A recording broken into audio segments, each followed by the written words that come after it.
When I watch a movie that's based on a book or read a book that eventually becomes a movie, when I'm done, I like to go check out the other version.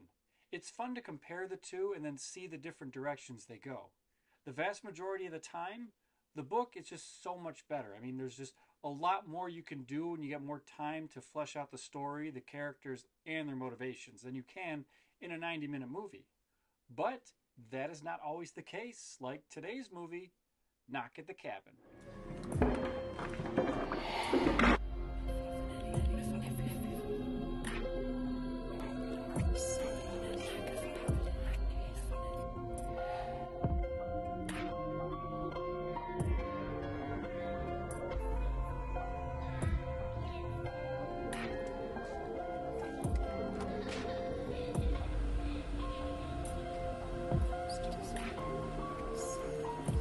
I'm going to be honest. This is a tough one to talk about. I had read the book before I watched the movie, and I'm at a loss at how to compare the two. I'll dive into that later, but I will say, before we get into the meat and potatoes, I much prefer the book's title. Cabin at the End of the World is much better. It's vague, foreboding, and in my case, makes me a lot more intrigued about the story. If I'm going in fresh and someone gives two books to choose from by title only, I know which one I'm grabbing 100% of the time, and it's not Knock at the Cabin. So, the adopted fathers of a young girl are vacationing at a secluded cabin in Pennsylvania for the girl, Gwen's, upcoming birthday. While she is outside, she meets Leonard, who, from this point on, I will exclusively refer to as Big Dave. He talks to Gwen and they bond until Big Dave's friends show up with some really evil-looking weapons. After forcing their way into the cabin, Big Dave lays out the scenario. Andrew, Eric, and Gwen have to decide to sacrifice one of them or the world will end. Each time they refuse, someone in Big Dave's group dies, and then a tragedy befalls the world.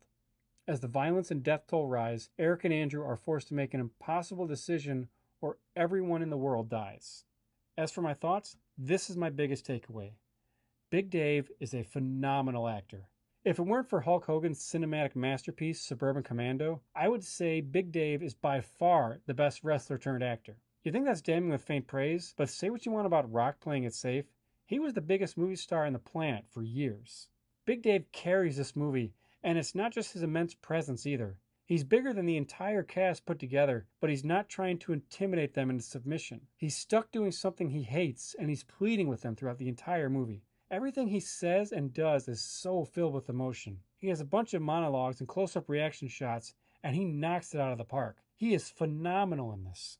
I mean, you wouldn't think a guy yelling that basketballs don't hold grudges would be this good of an actor. I can't say enough about how good he is. While I'm on the topic of acting, it's phenomenal all the way around, from the victims to Big Dave's posse. As an aside, I really liked Adrienne, and her death was difficult for me. Every character felt real in their reactions to their terrible situation. I even like Ron Weasley playing a very different role from what he's known for. I also like that throughout the movie, everyone made logical decisions. Well, almost everyone. Sabrina's death was a little ridiculous, charging at a guy with a gun and all that. Okay, you with me still? Because if you don't want spoilers, you can click out now. I can't discuss this movie and make my thoughts make sense unless I put them in context with the book. The biggest change from the book is that in it, Gwen dies. In the novel, when Big Dave and Andrew are fighting over the gun, it goes off and Gwen is shot. At that point, Leonard gives up struggling and then he's eventually killed by Sabrina. Eric and Andrew decide that after losing Gwen didn't stop anything, they weren't going to lose each other. The book doesn't come out and say Leonard and his friends were right, but there's really no other conclusion you can make. In the movie, after Big Dave slits his throat, Eric convinces Andrew to kill him, and then we're treated of a montage of news reports from a diner confirming the apocalypse has been canceled. And speaking of news stories, I need to get this off my chest. We're treated to several newscasts where we're watching people die.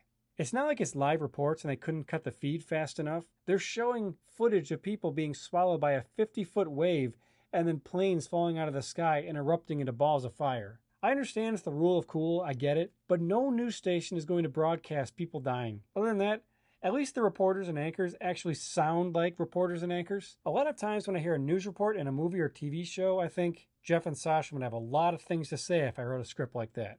One thing I liked more about the book that the movie ignored was Eric's faith. It's a pretty big plot point in the book that Eric is Catholic. I really thought that was interesting because the book went into Eric's thoughts about how he has to reconcile his Catholic faith with the fact that he's gay and the messages he's hearing from his congregation. While it's never said in the movie, in the book, Leonard admits they were sent by God for this mission. It creates interesting dialogue moments between Leonard and Eric because of his faith. There's a really fantastic line in the book that stuck with me and gives me chills. Sabrina is freaking out over the violence and death, and she asks Leonard what kind of God would make all this happen. He then somberly answers, "The one we have." I roll my eyes a lot when mainstream entertainment brings religion into their stories because it's rarely done well. I mean, when's the last time Stephen King had a religious character that wasn't evil? The Stand? The book and movie follow the same path, but the movie takes a right turn and then keeps going once we get to the fight over the gun. I completely understand the characters in the book saying "fuck this" and letting the world burn. If God didn't accept the death of their child, they weren't going to kill anyone else in their family to appease him. Narratively, I think that's a stronger ending, but as bleak as F. While the movie doesn't have the same gut punch, its ending is definitely more heroic.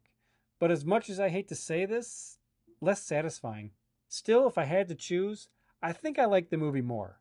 The book kind of runs out of steam near the end and then just spins its wheels until we get to the finish. The movie is tighter and there's not much filler, and the acting is awesome from everyone involved.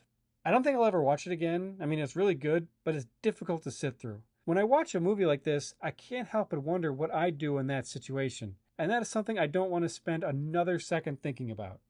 8.5, Dr. Chainsaws.